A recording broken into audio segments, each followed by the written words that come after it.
Bueno, el texto se llama Antropología del cuerpo en la modernidad. Es, como le dije, de un antropólogo francés. Es un libro de la década del 90.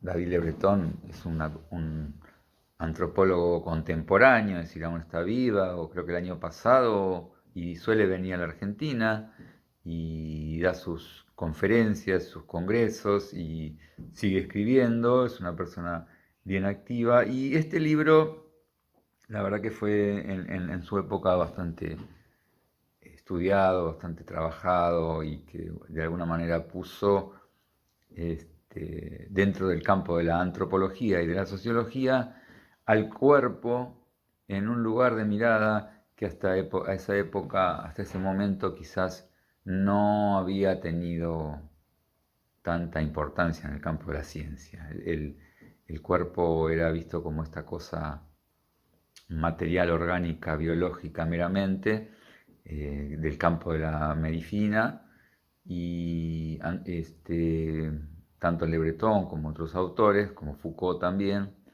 empiezan a poner la mirada en la corporalidad desde otros ángulos de vista más desnaturalizadores, ¿sí? ¿Qué quiero decir desnaturalizadores? Eh, Empezar a ver, por un lado, Le Breton empieza a ver que existen otras culturas a lo largo de la historia y en distintas regiones geográficas que han percibido el cuerpo, que han tenido una concepción de la corporalidad absolutamente diferente, distinta a la percepción que la modernidad occidental ha trazado en torno al cuerpo. Nosotros claramente somos deudores de una concepción corporal mecanicista, biologicista y fuertemente dualista. ¿Sí? Dualista quiere decir que desde el siglo XVII, en la modernidad occidental, se produce una escisión muy fuerte, muy clara entre lo que es el cuerpo material, el cuerpo como cuerpo biológico, el cuerpo como máquina, y por otro lado, lo que Descartes llama la res cogitans, el conocimiento, ¿sí? El alma, la mente, pasan a trazarse una línea divisoria que pone a cada uno en distintos campos de intervención, y esto que nosotros lo vivimos como algo natural, como algo del orden de lo indiscutible, de lo esencial, a través de esta mirada histórica y cultural que hace Le Breton, nos permite desnaturalizar y decir, ¿qué pasa acá? ¿Están así? ¿Sí? Y esto es bastante movilizador, ¿sí? Lo que señala Le Breton es justamente esta posibilidad de analizar la historia con el cuerpo, utilizando el cuerpo como hilo conductor, y cómo las distintas culturas y momentos históricos y distintas civilizaciones han establecido distintas concepciones alrededor del cuerpo, ¿sí? Lo que señala Le Breton y lo que pone en foco es decir, bueno, esto que es tan evidente para nosotros como es el cuerpo, es lo más tangible y cercano que tenemos, en realidad es algo que lo damos por hecho, pero dice, nada hay más misterioso que ese espesor del cuerpo desde donde nosotros vivimos, ¿sí? Él dice, toma una frase de un filósofo que dice, en el corazón de la evidencia se halla el vacío. ¿Sí? ¿Esto qué quiere decir? Que a veces las cosas se naturalizan tanto, se establecen esencias como naturalizadoras y pasan a ser del orden de lo indiscutido. Y ya no se, en términos de lo que estuvimos analizando de Aristóteles, ya no se ponen a verificar, se dan como un hecho, se toma como un axioma, como Aristóteles decía, bueno, esto no lo verificamos, no necesitamos la empiria porque lo tomamos como evidente. Bueno, eso que nosotros tomamos como evidente, que es ese cuerpo moderno, anatomizado, Le Breton va a empezar a mirar hacia la historia y hacia otras civilizaciones, inclusive actuales, y va a ver que no están así. Por eso va a decir, en el corazón de la evidencia está el vacío. ¿Sí? Le Breton dice en la introducción que el cuerpo es el centro, ¿no?, de nuestra acción individual y colectiva, es desde el lugar donde nos paramos a mirar el mundo y a actuar en él, ¿no es cierto? De alguna manera el cuerpo se constituye como lo más visible y a la vez lo más invisible, ¿no? Nosotros nos cuesta percibir nuestro cuerpo, sino que actuamos desde él, es como el balcón desde el cual nos miramos. Nuestro cuerpo de alguna manera es algo objetivo y es algo subjetivo, ¿no? Lo que es evidente para la cultura puede ser un misterio, no se comprende, y cada cultura lo va a forjar de alguna manera diferente. Y ahí es donde va a señalar que el cuerpo, en la introducción todavía estoy, el cuerpo en la modernidad occidental, con el nacimiento de las ciencias naturales, hacia el siglo XVII, se va a ir constituyendo como esta suerte de cuerpo maquinizado, biologizado y escindido de todo del otro campo que tiene que ver con la inteligencia, con el conocimiento. ¿Sí? Y al hacer esa operación, nos deja a todos aquellos que conformamos el campo de las prácticas corporales y de la actividad física en un lugar secundario, no tan importante. Nosotros no nos dedicamos a lo que tiene que ver con la mente, con lo intelectual, con lo cognitivo, con el alma, sino nos ocupamos de esta cosa que es una especie de resto, que es nuestro cuerpo animal. ¿Sí? Al hacer ese dualismo del que le hablé antes, entre después vamos a estudiar a un filósofo clave para entender el siglo XVII, que es Descartes, que va a dividir la res extensa que es la res corpórea, la res material, y la res cogitans, que tiene que ver con la razón, un típico racionalista. Y en esa escisión, en esa división, en ese parteaguas, siempre que se divide algo, se pone a uno de esos polos, a uno de esos extremos, se lo pone en un lugar jerárquico de mayor importancia y al otro extremo, al otro polo, en un lugar subsidiario. Claramente el siglo XVII coloca a ese cuerpo como lo subsidiario, lo secundario, lo no tan trascendente. Esto que enfatiza y se solidifica en el mundo moderno, en realidad ya viene de mucho antes, con otros aspectos, pero viene antes. Platón, siglo V a.C., ya hablaba de que el cuerpo era la prisión del alma, ¿sí? Por ejemplo. Esta suerte de el alma como la cosa que nos liga más con lo divino, con lo trascendente, con lo espiritual, y el cuerpo como ese algo que tenemos que cargar, como una especie de lastre que hace que digamos que tenemos un cuerpo. No es que somos un cuerpo, ¿no?, sino que lo tenemos. Lo tenemos como si fuera una valija, algo de una propiedad, como un objeto, que no nos queda más chance que soportarlo.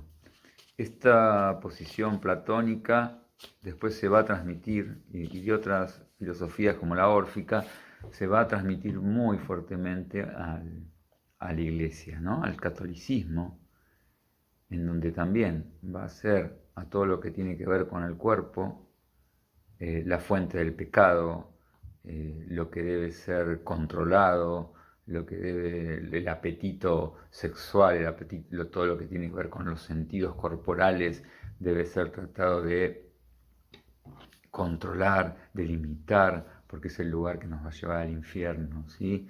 Es la parte espiritual la que debe controlar esa pulsión animal que lamentablemente, diríamos, llevamos como una especie de carga. Y esta mirada se puede discutir, se puede poner entre paréntesis, se puede decir, esto no es tan evidente. Este cuerpo que nosotros vemos como este cuerpo que tenemos, este cuerpo, esta existencia dualizada, la podemos poner en cuestión, la podemos discutir. ¿Y cómo? La podemos desnaturalizar, la podemos desencializar. ¿Cómo lo hacemos? Bueno, miremos la historia y miremos distintas culturas. Entonces, en el primer capítulo, él empieza a analizar, como buen antropólogo que es, ciertas culturas bastante contemporáneas, no remotas, en las cuales la concepción del cuerpo es totalmente diferente. Y hace un análisis con una cultura de unas tribus melanesias, los canacos, en donde lo que él ve es esta representación del cuerpo como una especie de continuidad o de comunidad con el cosmos, con la naturaleza, con las formas vegetales, con todo lo que tiene que ver con la vida, ¿sí? El canaco no establece una diferenciación entre el mundo y su propio cuerpo, ¿sí? De alguna manera vive en una comunión con todo aquello que lo rodea, e inclusive su lenguaje es absolutamente para nombrar ciertas partes del cuerpo. Utiliza las mismas palabras que para cómo nombra un árbol, para cómo nombra la corteza, para cómo nombra las plantas. Todo el lenguaje, hay una especie de comunidad con todo lo que tiene que ver con la vida. Y no usan ese lenguaje en términos de una metáfora, como si fuera una metáfora, por ejemplo, la piel nuestra que le llama cara, como si fuera es el mismo término que utiliza para la corteza del árbol. No lo utiliza como una metáfora de la corteza, es lo mismo, porque hay una comunión entre la corporalidad y el mundo que me rodea.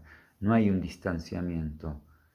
El sujeto moderno, nosotros como sujetos modernos y ya posmodernos podemos decir, nos retraemos en nuestra singularidad, entre nuestra individualidad, y hacemos de ese cuerpo ese lugar de individuación, de centralidad y de separación con todo lo que nos rodea, ¿sí? Con la comunidad, con la propia corporalidad. Primero me separo de mi propio cuerpo. En el mundo moderno, ¿qué hace? Primero se separa de su cuerpo, porque hay que dice, este cuerpo es otra cosa, yo soy la razón y la mente, el cuerpo es otra cosa, por eso lo tengo, no soy ese cuerpo, lo tengo.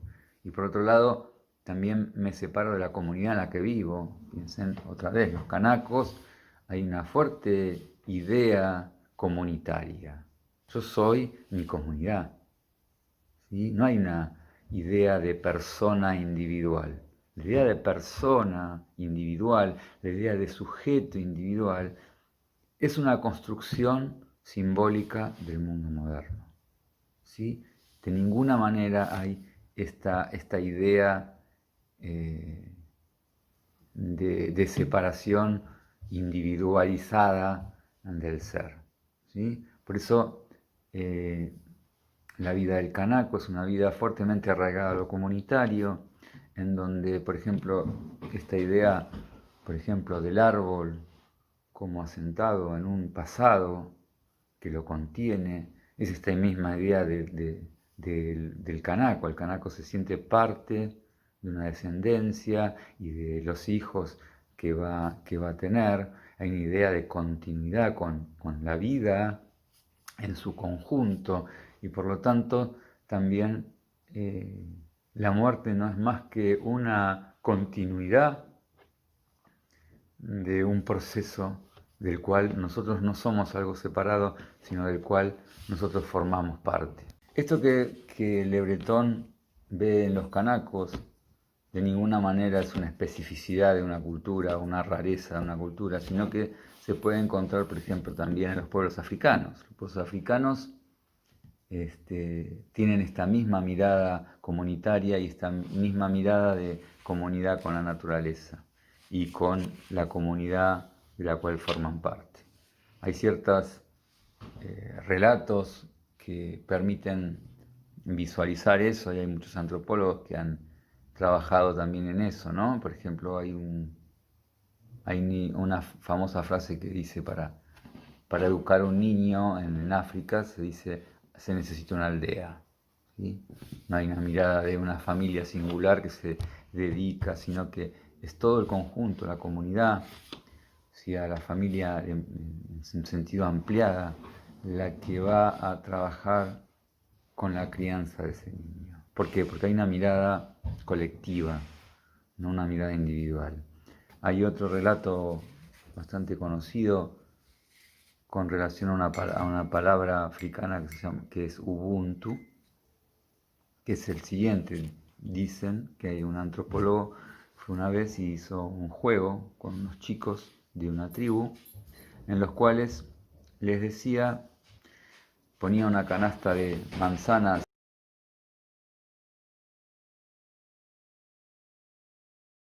y los pone a todos como para correr una carrera.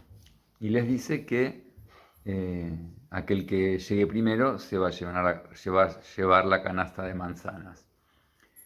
Cuando da la señal de partida, los niños, en lugar de hacer como haría un niño occidental, criado en una cultura occidental que es fuertemente meritocrática, competitiva e individualista, y saldría corriendo a ganarse todas las manzanas, estos chicos se tomaron de la mano y avanzaron juntos hasta llegar a la canasta. Cuando este antropólogo les pregunta por qué hicieron eso, los chicos le contestaron Ubuntu. Y Ubuntu, el significado que podríamos darle es yo soy porque nosotros somos. ¿Sí? Ahí se puede ver claramente esta mirada comunitaria, gregaria. ¿Sí? Hay una famosa frase también de los canacos que dice, sí, en el pasado el hombre estaba mezclado con un gran río, nunca estaba separado, con una vida propia. ¿Sí? Y lo que le pasa a este hombre canaco que narra esto es que es desprendido de su cultura y es enviado a Estados Unidos con su amo, lo lleva a Estados Unidos. Y él lo que ve es que se produce esta suerte de mirada individualista que lo va invadiendo y que se va sintiendo no parte de una comunidad, sino como un ser individual. Y esto por ahí lo ve reflejado, por ejemplo, al mirarse el espejo. Él decía, yo raramente me miraba en un espejo, y ahora esta presencia constante del espejo, donde me veo reflejado, también me hace tener una idea de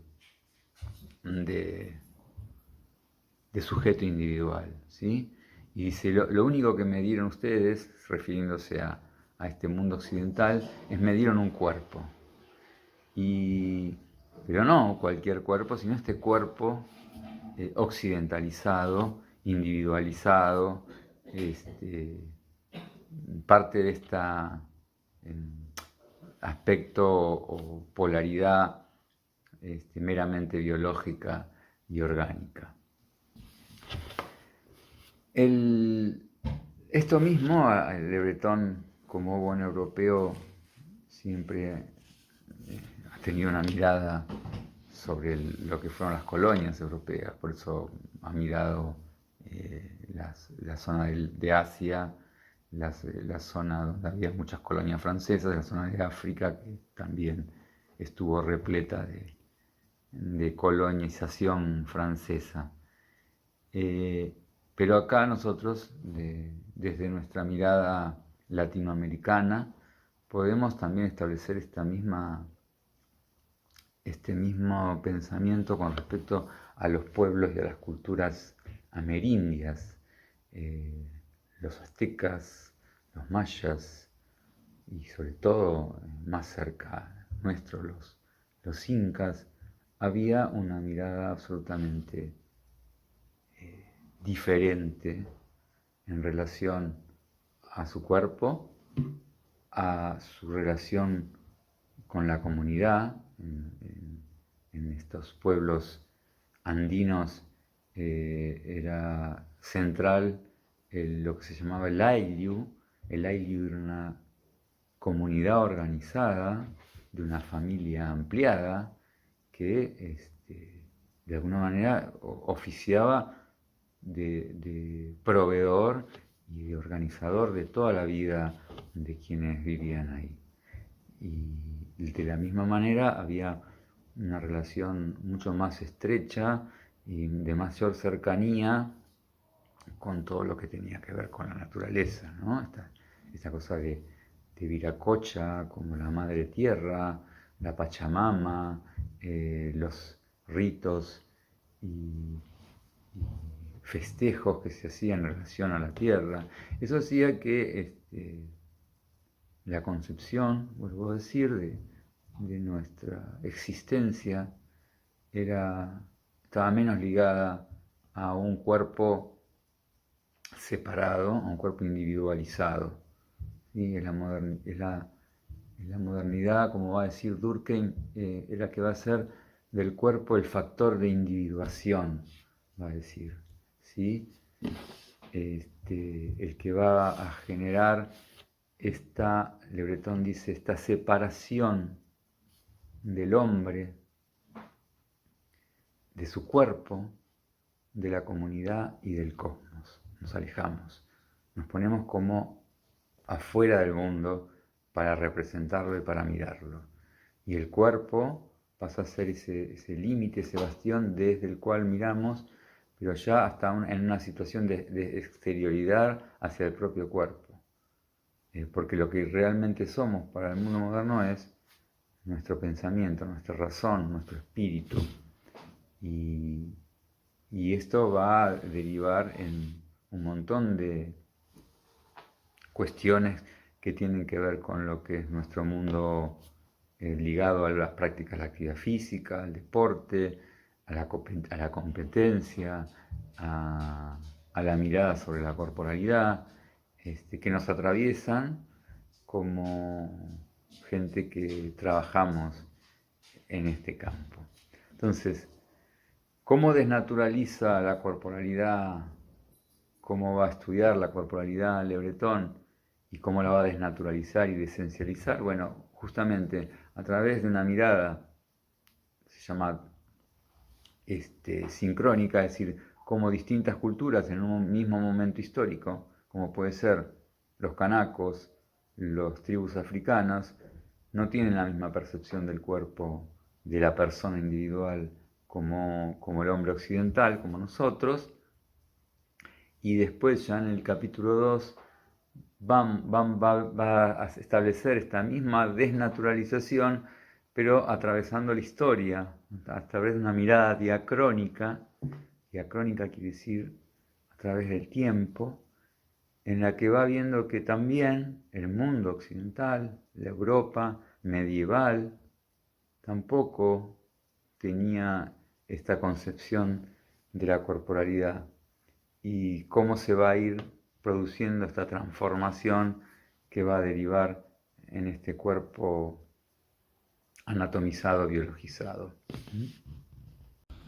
Bueno, si en el capítulo 1 Le Breton marca estas distintas concepciones del cuerpo que se producen o que se conciben en distintas culturas, en distintas civilizaciones a lo largo y a lo ancho del planeta, con él estudiando el tema de los canacos, como le dijimos, y las tribus africanas, nosotros aportando nuestros propios conocimientos acerca de las civilizaciones amerindias, en donde claramente las concepciones del cuerpo son diferentes, lo que permite desnaturalizar lo que tenemos como concepción del cuerpo como sujetos de la modernidad. Este mismo trabajo, este mismo proceso es el que él logra ver en el capítulo 2, haciendo un raconto, un análisis, una investigación de cómo se concebía el cuerpo en el periodo de la Edad Media de Europa, por supuesto. La Edad Media es europea, claro, básicamente. Y la transición, el pasaje que se hace hacia el mundo moderno. Ustedes saben que la Edad Media es el periodo que va desde la derrota, la caída del Imperio Romano de Occidente hacia el siglo V, hasta el fines del siglo XVI. Algunos toman el descubrimiento de América como finalización de la Edad Media, otros la invención de la imprenta, otros la reforma luterana, pero básicamente ahí está, ese es el periodo considerado como parte de la Edad Media. Para tener una idea, la Edad Media marca un periodo de gran hegemonía del pensamiento de la Iglesia Católica, se la llama la Gran Señora Feudal, con un gran poderío y un gran capital no solo simbólico sobre las poblaciones, sino también económico. Pensemos, para entender esto, que, por ejemplo, en Francia el 70% de los campos pertenecían a la Iglesia. Esto permite ver el grado de poder que tenían. Reinos constituidos, pero con reyes con no tanto poder. El verdadero poder estaba concentrado en los llamados señores feudales, ¿sí? La Edad Media está marcada por un modo de producción que se llama modo de producción feudal, porque estaba el señor feudal, que era el propietario de grandes territorios, y el siervo de la gleba, los siervos, que eran los que trabajaban esas tierras y vivían en esas tierras y tributaban a ese señor feudal. Y además el señor feudal por ahí podía utilizarlos como ejército, como su propio ejército, como una especie de ejército privado, si tenía que de alguna manera lidiar conflictos con otros señores feudales de territorios cercanos. Esto era más que común. Y el siervo de la gleba se constituía en su soldado, digamos, en defensa de esos territorios. Por otro lado, para algunos, no tanto ahora en los últimos historiadores están poniendo en cuestión esto, pero en general siempre se ha considerado la Edad Media como una edad oscura en cuanto al desarrollo cultural y tecnológico del hombre, o sea, se considera como un periodo luminoso, todo el periodo antiguo de Grecia y el Imperio Romano, y como que hasta llegar a la modernidad, la Edad Media es un pasaje bastante pobre en cuanto a desarrollo humano. Lo cierto es que era una vida campesina, fuertemente campesina, bastante aislada, de poca comunicación entre los sujetos, eh, y toda la vida pasaba cercana a los castillos, a los grandes castillos de los señores feudales, sin demasiada comunicación y comercio. No había caminos demasiado desarrollados ni muchos como para que hubiera mayor grado de intercambio. Y eso generó como ese aislamiento, esa lejanía de las distintas poblaciones, por supuesto que es lo que genera digamos, el congelamiento del desarrollo, ¿no? La ciencia y el conocimiento tiene que ver con mucho que ver con el intercambio permanente. En la medida que todos nuestros conocimientos se interrelacionan, el desarrollo se potencia. Pero lo que, siempre siguiendo, como dijimos antes, al cuerpo como hilo conductor, lo que va a ver es qué pasaba con el cuerpo, cuál era la concepción del cuerpo en esta Edad Media, sobre todo en lo que se da en llamar la Baja Edad Media, que es el periodo del siglo XII, XIII al siglo XV, en el cual se va produciendo una transición hacia la modernidad. Se dice que la Edad Media es una edad caracterizada como un cristianismo folclorizado, ¿sí? El pensamiento cristiano, católico, tiene fuertísima influencia, y además hay toda una serie de saberes populares, por eso se los llama folclóricos, regionales, saberes de las aldeas, saberes que se transmitían a través de la experiencia, que jugaban un fuerte papel. Y en esta mezcla confusa de traducciones populares, locales y de referencias cristianas, el hombre no se distinguía de la trama comunitaria, inclusive cósmica, en el que estaba inserto. El hombre era parte. El hombre no se sentía un sujeto individual. El hombre era parte de ese mundo en el cual vivía. La idea de persona individual, como la entendemos ahora, la idea de singularidad, es una idea lejana al pensamiento del hombre medieval, ¿sí?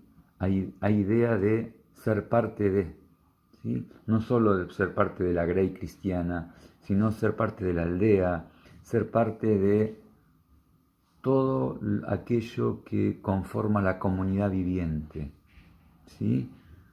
Toda la relación de estas aldeas era tan estrecha con el mundo de la naturaleza que casi no había posibilidades de establecer una distancia con ella. Cassirer, autor que ya trabajamos, decía que había como una comunidad de todo lo viviente, ¿sí? Y el cuerpo, en ese sentido, pasaba lo mismo. No había una idea de cuerpo individual. El cuerpo era la esencia, el cuerpo era el vector de identidad de las personas. No había distancia entre yo y mi cuerpo, no había distancia entre el cuerpo y aquello que me rodeaba. Y esto Le Breton lo marca claramente en los festejos, en las fiestas medievales. Claramente el carnaval, como marca una referencia bien clara y concreta. El carnaval, pero había otra serie de festejos típicos de esa época, sobre todo de la Baja Edad Media, que tiene que ver con el carnaval, la fiesta del burro, la fiesta de los inocentes, la fiesta del loco, que si uno analiza, hay muchos historiadores medievales como Badin que analiza estas fiestas y ve claramente cómo hay una idea de participación plena, homogénea e indivisible entre todos aquellos que estaban integrando ese festejo. No había, por ejemplo, idea de espectadores, no hay idea de miro desde afuera esa fiesta, yo soy parte, soy integrante de esa fiesta. Todo era un gran movimiento, explosión orgiástica, grupal, comunitaria, sin cuerpos absolutamente comunicados entre sí, como siendo parte de lo mismo. Los sentidos que prevalecían en ese tipo de festejos y en la vida en general de la Edad Media no eran la vista, como en el caso del mundo moderno, que claramente la vista ha pasado a ser el sentido, sino que todo lo que tenía que ver con el contacto corporal, inclusive con todo aquello que en la modernidad va a ser parte de lo obsceno, de lo pecaminoso. En este tipo de festejos, las bocas abiertas, todo lo que tiene que ver con los orificios, que son lo que contactan con el mundo, era lo que prevalecía, ¿sí? Hay una idea absoluta de transgresión, de mofa, de burla a los poderes constituidos, por ejemplo, al poder de la Iglesia, a los poderes de los reyes o de las incipientes noblezas, y hay como una idea de esto, de desmitificación y desestructuración de todo orden. Y el cuerpo, para no perdernos, constituía una comunidad, ¿sí? Yo soy mi cuerpo es mi esencia, no hay una persona por fuera de mi cuerpo, sino que yo soy ese cuerpo, y me muevo a través de ese cuerpo en esa idea comunitaria. Frente a esto estaba todo lo que los otros tipos de festejos, que eran los festejos rituales, los festejos de las noblezas, de los funcionarios, de los señores feudales, en los cuales, por el contrario, se iniciaba una suerte de ritual fuertemente ordenador y jerárquico, ¿sí? Todo rito se constituye para conservar un determinado orden, para recordar siempre una determinada jerarquía y un determinado. Cualquier rito puede ser un rito religioso, el rito de la misa, es un rito que siempre está recordando a Jesús, a su resurrección, a la pertenencia a esa grey, pero también los rituales patrióticos, por ejemplo, cuando se coloca cada mañana un chico en una escuela en una posición de respeto hacia una bandera que se iza, lo que se hace es hacerlo partícipe de una memoria histórica y de un orden que se intenta preservar.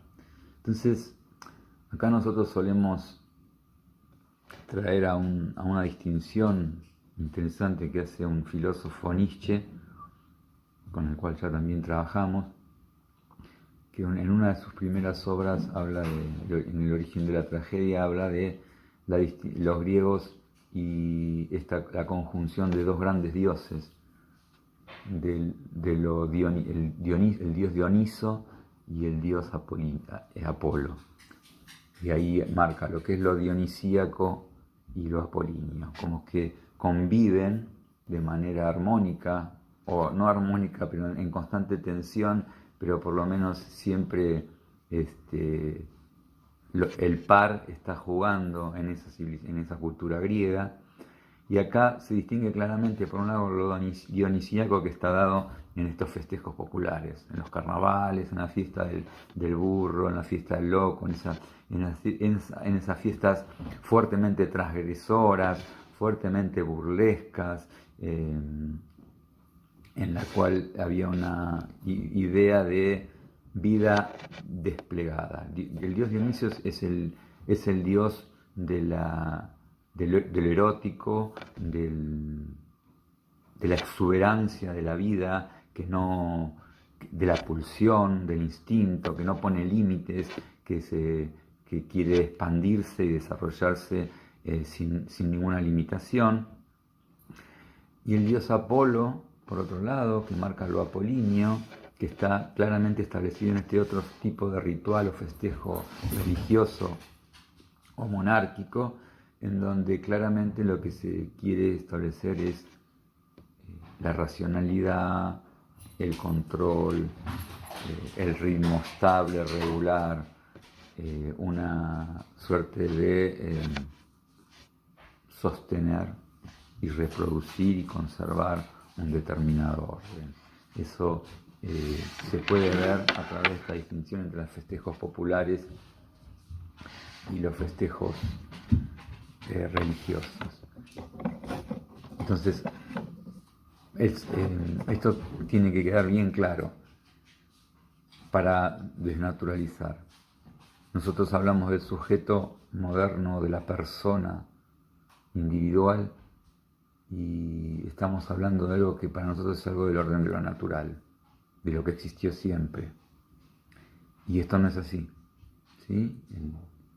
El hombre de la aldea medieval no tenía idea de sentirse esta suerte de individualidad por fuera de su cuerpo, por fuera de su comunidad.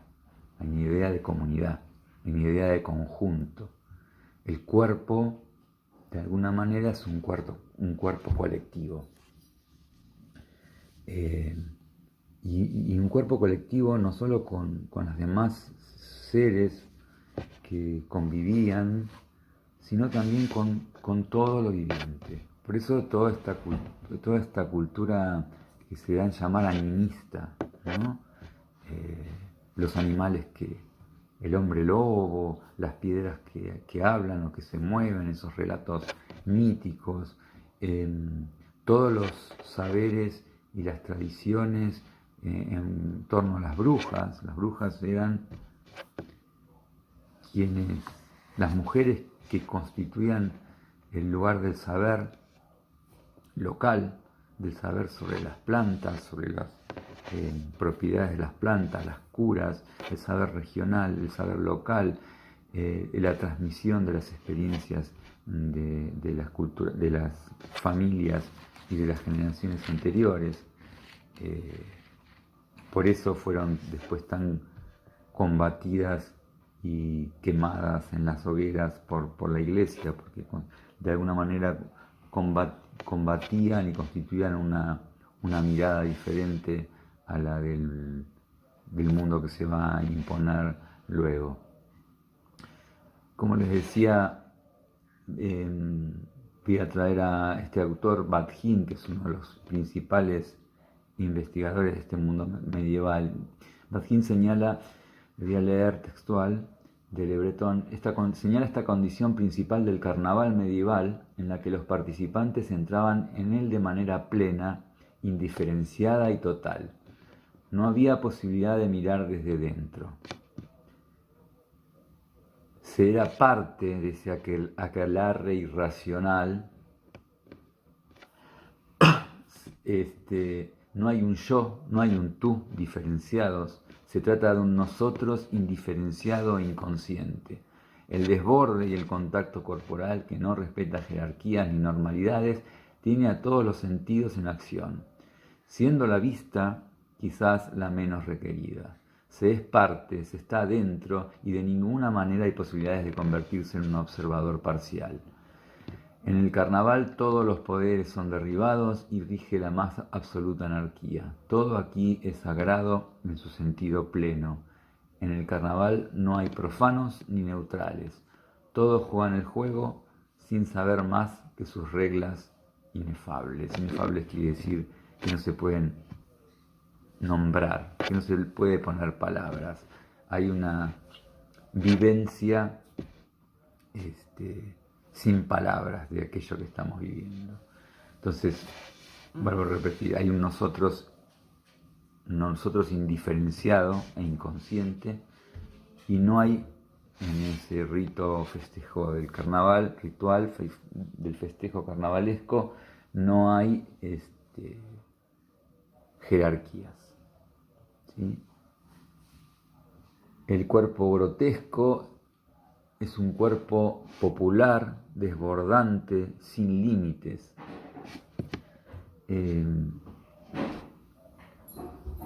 cuerpo grotesco no tiene una demarcación respecto del mundo, no está cerrado, ni está terminado, ni listo, sino que se excede al mismo, atraviesa sus propios límites.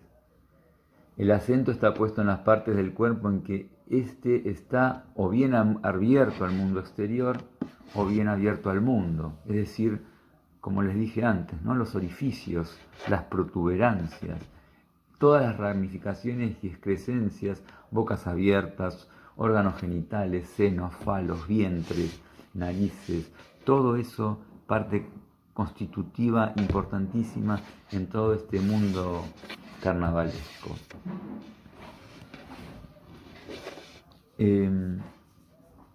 Como verán, es una concepción del cosmos en general, del cuerpo en particular, absolutamente lejana a nuestras concepciones, ¿sí?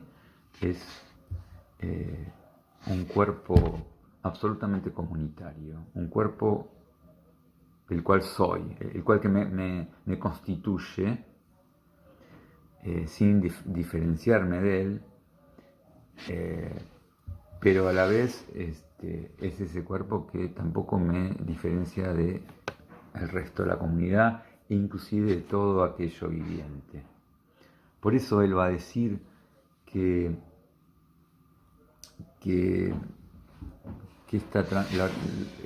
lo que va a hacer el mundo moderno es, por un lado, separarme de mi propio cuerpo. Cuando yo me empiezo a ver como una individualidad, mi cuerpo pasa a ser un cuerpo anatomizado, lo vamos a ver ahora un poco más, un cuerpo fuera de mí. Yo soy una cosa, mi cuerpo es otra. Tengo un cuerpo, ¿sí? Y por otro lado me voy a ir alejando de la comunidad de la cual pertenezco. Yo me veo por fuera, me veo como un individuo singular.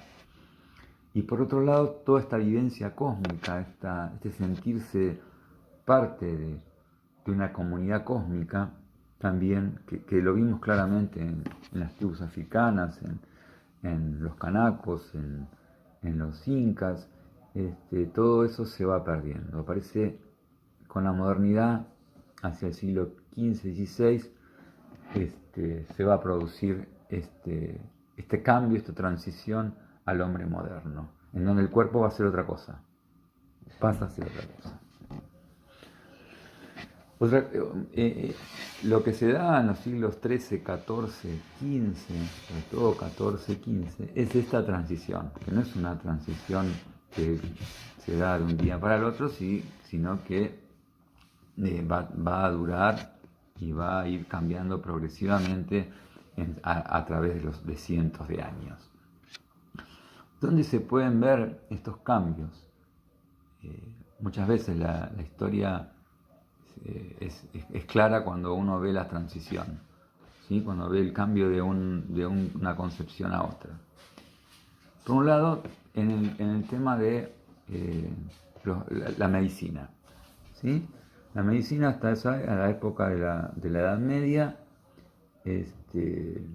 estaba muy regida por todos los conocimientos de Galeno, hacía muchísimos siglos, y el cuerpo constituía una especie de tabú.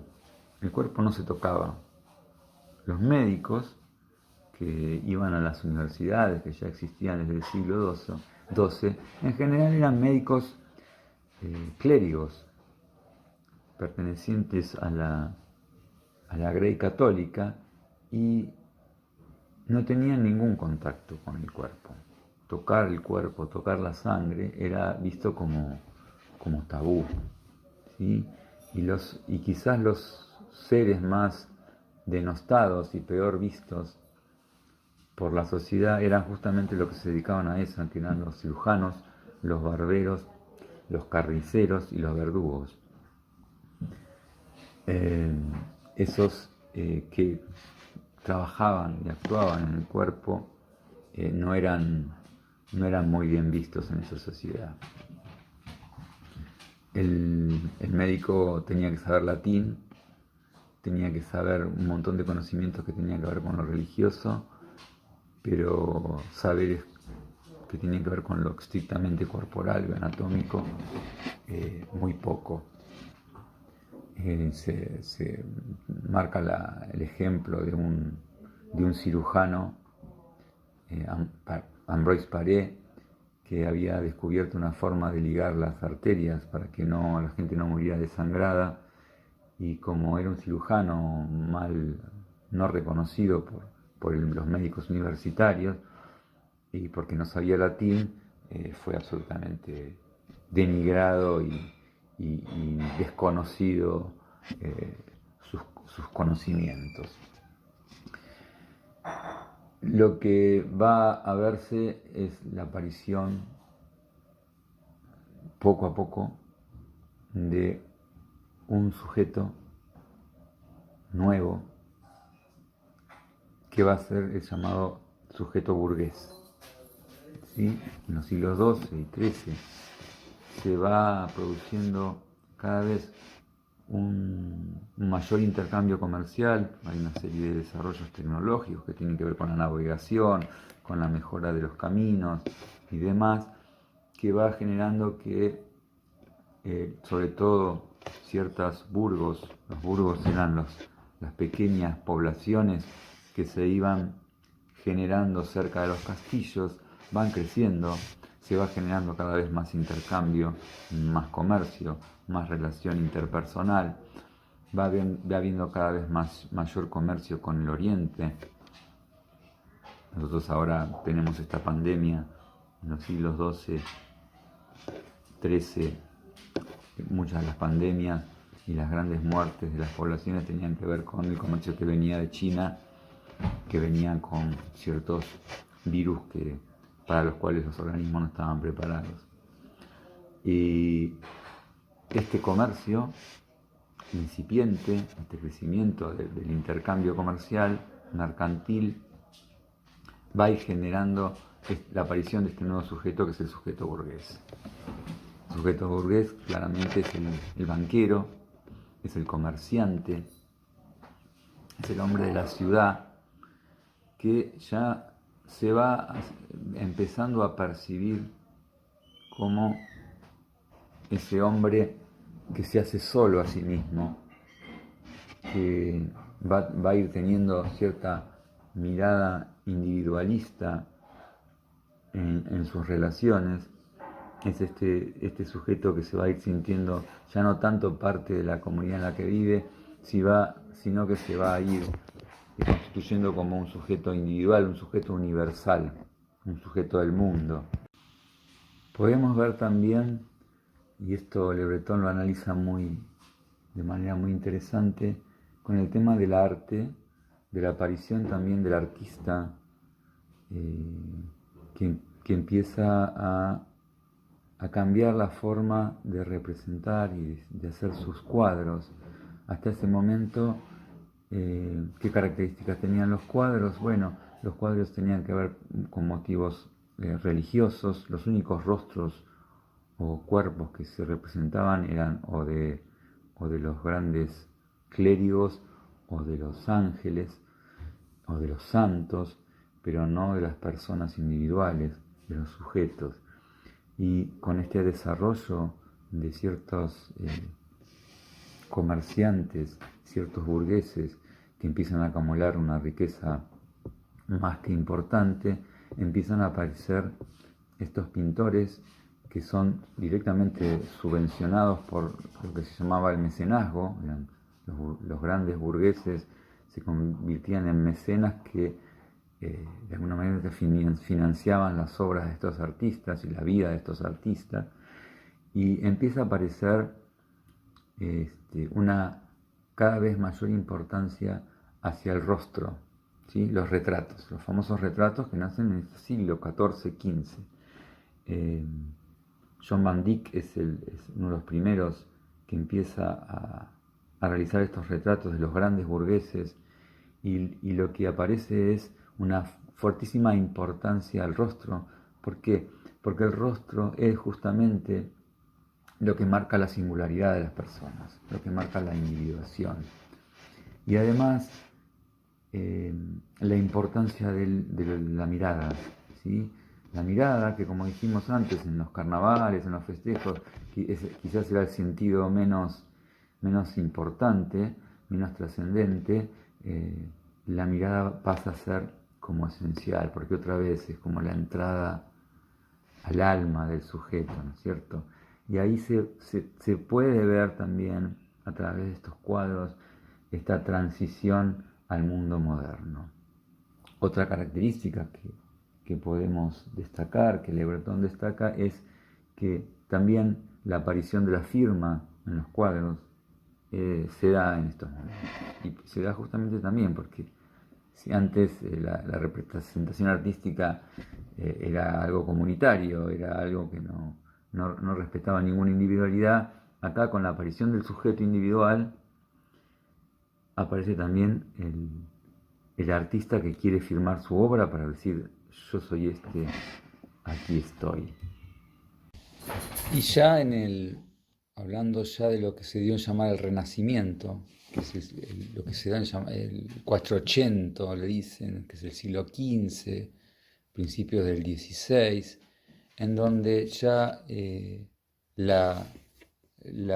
régimen feudal ya casi ha perdido toda su poderío y se va instalando estas grandes ciudades, sobre todo en Italia, en el norte de Italia, ciudades como Florencia, como Bolonia, como Padua, que van haciendo grandes ciudades donde hay una gran circulación del comercio, de la mercancía. Aparece este sujeto del que les hablaba antes, que es el burgués, un burgués que va adquiriendo ya no solo poder económico, sino poder político y social. Y en este periodo se va dando lo que llamamos esta transición de este cuerpo comunitario, de este cuerpo plenamente instalado en la propia persona, en la esencia de la identidad, en su percepción de lo comunitario, un cuerpo comunitario y de alguna manera un cuerpo ligado a la religiosidad, al cosmos, se va dando lugar a este cuerpo anatomizado, este cuerpo separado. Y hay claramente dos personajes que analiza el Le Breton que nos permiten visualizar con claridad esta transición, este cambio. Por un lado, el gran personaje, indudablemente, del Renacimiento, que es Leonardo da Vinci. Leonardo da Vinci, un personaje absolutamente extraordinario, uno de los más grandes personajes de la historia, de una versatilidad absolutamente singular, muy propia de esa época, pero en el caso de Da Vinci doblemente acentuado, un pintor extraordinario, ¿no? Autor de la Gioconda, por ejemplo, una obra emblemática, donde, como se puede ver en la Gioconda, por ejemplo, lo que decíamos antes, ¿no? La importancia de la mirada, ¿no? A través de la mirada de la Gioconda se puede ver el alma de la persona. Pero además un científico, casi podríamos decir en términos modernos, un filósofo, un arquitecto, un extraordinario inventor de artefactos diseñados, hay grabados de diseños de Da Vinci de una bicicleta, de un helicóptero, de un submarino, que de gran sabiduría. O sea, lo que no había era la tecnología para llevarlo adelante, pero los diseños han sido estudiados últimamente y son absolutamente pertinentes. Pero a nosotros lo que más nos interesa de Da Vinci en este caso, siguiendo el hilo del cuerpo, es esta relación con la corporalidad. Leonardo da Vinci tiene también una obra que se llama El hombre de Vitruvio, en donde se ve al hombre dibujado dentro de un círculo, y lo que hay es un análisis exhaustivo, muy exhaustivo de la anatomía corporal, de la proporcionalidad, de ciertas relaciones los geométricas, y en donde el cuerpo ya se empieza a vislumbrar como un objeto separado de la identidad del ser humano. El hombre de Vitruvio, hay como una cierta visión de armonía con el universo y el cosmos, pero a la vez está esta cosa de visualizarlo como ese objeto del cual me voy desprendiendo va siendo propiedad mía, así como en la modernidad marca esta idea de pertenencia a la naturaleza. El hombre se hace dueño de la naturaleza y busca todas las maneras de transformarlo en función de sus propios intereses, con todo lo bueno y lo malo que conlleva a lo largo de los siglos eso, y a la vez este cuerpo que pasa a ser un cuerpo anatomizado. Y por otro lado, otro personaje importantísimo, un poquito más adelante, pero no mucho, casi contemporáneo de Da Vinci, que es Andrea Vesalio.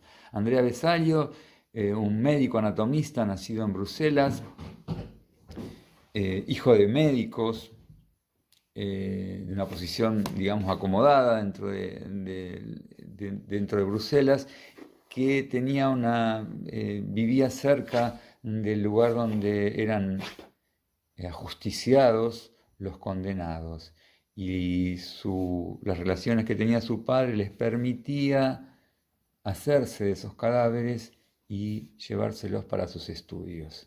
Y Andrea Vesalio es uno de los primeros que empieza a hacer estudios, autopsias, disecaciones de cadáveres muy exhaustivas, muy detalladas.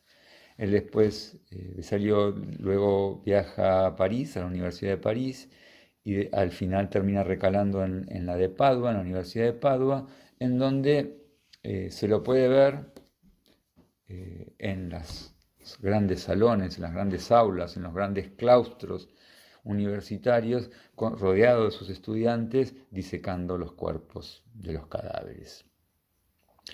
Y por otro lado, tiene hecho un libro famosísimo llamado De Humanis Corpori Fabrica, que ya el nombre es sugerente, ¿no? O sea, estamos hablando del cuerpo como fábrica, ¿no? El cuerpo humano como fábrica, ¿no? Otra vez, esta idea del cuerpo objeto, el cuerpo que va siendo anatomizado, y esta posibilidad de, sin demasiados pruritos, ya deja el cuerpo de ser el tabú que era antes, y lo puedo abrir, y lo puedo mostrar, y lo podemos estudiar como un objeto. Ese libro, que tiene alrededor de 700 grabados, hechos por un discípulo de uno de los más grandes pintores de la época, Tiziano, lo que da cuenta, señala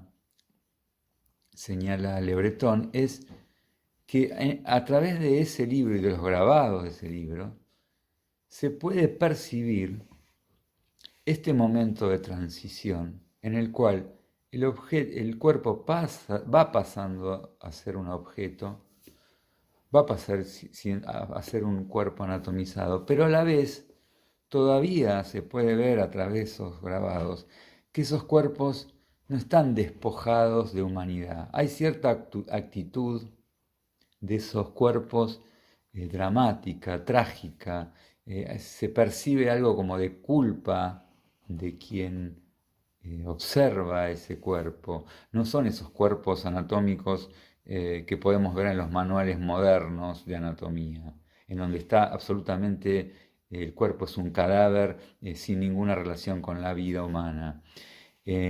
Ustedes pueden ver que esos grabados, en cambio, hay otro tipo de actitud, otro tipo de relación con cierta humanidad que persiste todavía a pesar de que son cuerpos cadavéricos. Entonces lo que permite ver, dice Le Breton, es esta suerte de transición, de cambio que se va dando, que por supuesto siempre que hay una transición hay algo de lo viejo que va quedando, que va persistiendo, que no se deja de abandonar, no se abandona completamente, sino que se va dando a través de un proceso a lo largo de los siglos. Este cuerpo anatomizado del renacimiento va a dar lugar, y esto lo vamos a ver en el capítulo número 3, al cuerpo máquina de Descartes.